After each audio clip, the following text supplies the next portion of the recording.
Welcome to the ECD stand here at Productronica. Delighted to be joined by Mike Hayward. Hi Trev, how are you doing? Very good, very good. Been better to see you. So, it's been a great week, and I see that you've brought out the Selective Rider, which is the latest profiler in your stable. So tell us a little bit about the key features of the Selective Rider. Well, as you said, Trevor, it's the latest addition to the what we call machine quality management tools that ECD manufacture, and it basically completes the range from our reflow version with the oven rider. Okay. We have the wave rider, and now with the addition of the selective rider is the hole that our customers have been asking us to fill. Right. Okay. So tell us how specifically how this works. I believe the mole is central to this, and it's on the inside. Yes, the SuperMOLE Gold 2 is the brain, if you like, of the unit. That sits inside the thermal barrier. When we plug it into the thermal barrier, it auto-configures so that it knows exactly what it's doing and when to do it. And then the pallet has a series of sensors around it that we program the selective soldering machine for.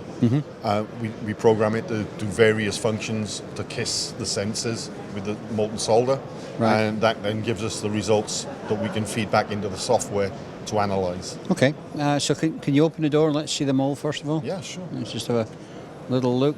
There he is, little mole. It's inside. Was that a battery at the top there? Yes, that gives us power for the sensors. Okay, excellent. And then at the top up here, I see you've got a fluxometer. What does that do? That gives us the ability to control and set up the flux element of the machine. The selective soldering is basically 3 stages. We've got the flux, we've got the preheater, and the wave, the dynamics of the wave. Right. So we use the fluxometer to control and set up the flux spray. Right. That's got a number of patterns on it, so we can check that the machine is purging correctly, so that you're always hitting the board. Yep. We've also got an overspray pattern. One of the things that we find with the machines is that there tends to be too much flux. Too much flux, and it starts to spray things around it. Yeah. We've also got a dot controller, so we can program for small dot, large dot, small dot, large dot, just to make sure that the machine is doing its job. And these 2 arrays here we use for XY accuracy of the spray nozzle. Right, excellent. Okay, so let's take a flip it round to the back and have a look at some of the sensors in the back here. Tell us how they work. So we've got an origin sensor here, which gives us the information we know where to start. And then we program the selective machine to kiss this point, and this point. Here we're measuring thermal information, we're measuring the top board temperature, and here we're measuring the actual solder temperature. Okay, so it contacts the solder and tells us exactly what's happening in the pot. In the pot. Yeah. And these numbers, we don't necessarily looking for finite numbers, we're looking for repeatable numbers. Okay?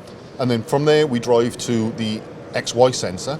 Yeah. And that array there gives us the ability to measure the nozzle size, the nozzle diameter, and also the X and Y offset of the nozzle in relation to its origin. So if the nozzle diameter is starting to reduce, in other words, if it's starting to clog, would it send an alert or? It flashes it up in the software. It does. Okay, excellent. Wow, so there's quite a lot to this, really. It's not as straightforward as it is. No, and I haven't finished yet. Okay, carry on. We've also got the Z ladder that we call. So we program the machine at a known height. Yeah. And each one of these steps is 0.5 millimeters incremental. Okay. So what we would expect to see is, for instance, if we program a 3 millimeter height on the wave, it'll hit these sensors and then not hit the other ones. Yeah. We see the number of spikes the software calculates. Yeah, so that measures the wave height. That's wonderful. Great. Super. And very little to it in terms of maintenance or anything like that, is there? No. Everything is interchangeable, so there's very little maintenance to do. The fluxometer coupons, customers can actually develop their own should they wish. They could cut a piece of their own product if they've got a particular component that's causing them problems. They could just make their own. Excellent. Yeah. Okay. Great. Well, it seems very very flexible. Well, it's been designed to fit inside any machine. Right. The physical size of it means it'll fit into some of the smaller machines, and it's got the ability to be used in any manufacturer's machine. Right. So any selective soldering system out there, it'll work with it. Yeah. Yeah. Cool. Excellent. And what about and the thermocouples? Just a regular. They're standard thermocouples. They plug into channels 1 and 2, Yeah. and they give us the feedback of the top and board sensor and the solder temperature. Right. Yeah, and I mean they're fairly short. So I mean, do you use finer thermocouples than you would in say, No, they're standard thermocouples. Standard ones. Yeah, I think they're 36 gauge. Yeah. So yeah, they're standard thermocouples, and it can all be unplugged very, very quickly Yeah. and swapped over. That's probably the only spare part that's required. But it's the coupon itself is designed for lead-free. It's made from